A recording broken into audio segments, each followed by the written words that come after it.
Ready. আসসালামু আলাইকুম ওৰহমতুল্লাহ বাৰকাতুহ।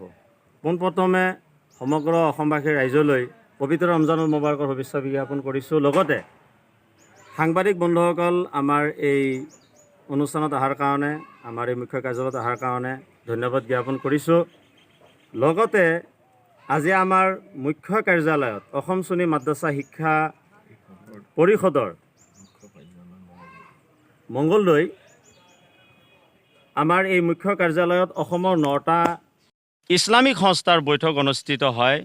এই বৈঠকত 2025 বৰ্ষৰ 2 কেজি 47 গ্ৰাম আটাৰ পবিত্ৰ ফিতৰাৰ মূল্য 86 টকা নিৰ্ধাৰণ কৰা হয়।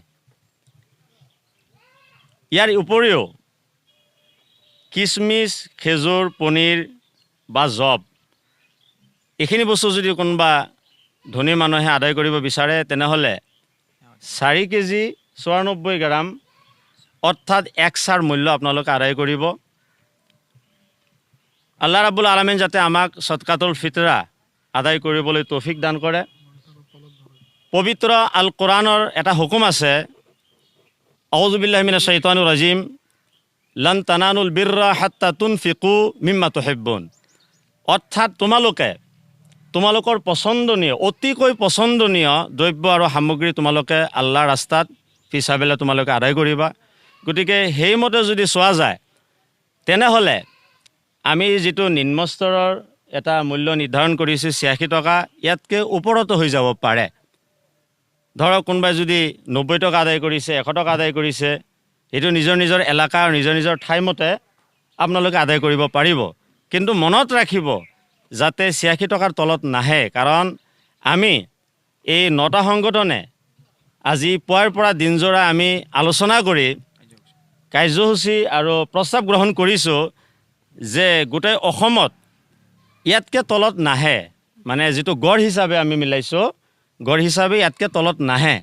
গতিকে আপোনালোকে সেই হিচাপে সদকাতুল ফিতৰ আদায় কৰিব।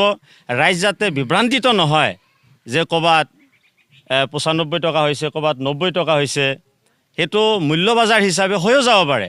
কিন্তু আমাৰ আচল যিটো মিকদাৰ, আচল যিটো মানে আমাৰ পৰিমাণ 2 কিলো 47 গ্ৰাম, এইটোক লৈ আহলি সুন্নাত জামাতৰ কোনো বিবাদ নাই। মাশাআল্লাহ গোটেই অসমত 2 কিলো 47 গ্ৰামৰ ওপৰতে আমল চলি আছে আৰু সকলোৱে আদায় কৰি আছে। ৰাইজ যাতে বিভ্ৰান্তিত নহয় যে আপাৰ অসমত বা মধ্য অসমত বা লোৱাৰ অসমত কিবা যদি মূল্যৰ তাৰতম্য হৈছে, এই তাৰতম্যৰ কাৰণে 2 কিলো 47 গ্ৰাম বদনামী নহয়।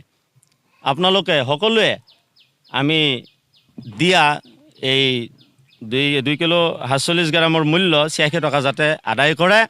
আপোনালোকলৈ পুনৰ ধন্যবাদ জ্ঞাপন কৰিছোঁ ৰমজানুল মুবাৰকৰ, আৰু সাংবাদিকসকলকো ধন্যবাদ জ্ঞাপন কৰিছোঁ আপোনালোকে আমাৰ এই কথাখিনি নিউজখিনি প্ৰচাৰ কৰাৰ কাৰণে। আল্লাহ ৰাব্বুল আলামিন আপোনালোককো ভাল কৰক, আৰু গোটেই অসমবাসীৰ কাৰণে আমি দোৱা কৰিছোঁ আল্লাহ ৰাব্বুল আলামিন যাতে আমাৰ ৰমজানুল মুবাৰকৰ উছিলাত জাতি ধৰ্ম বৰ্ণ নিৰ্বিশেষে সকলোলৈ শান্তি কঢ়িয়াই আনে, আল্লাহ দান কৰে। এইখিনি আমাৰ কামনা, আৰু আল্লাহ ৰাব্বুল আলামিন কবুল কৰক।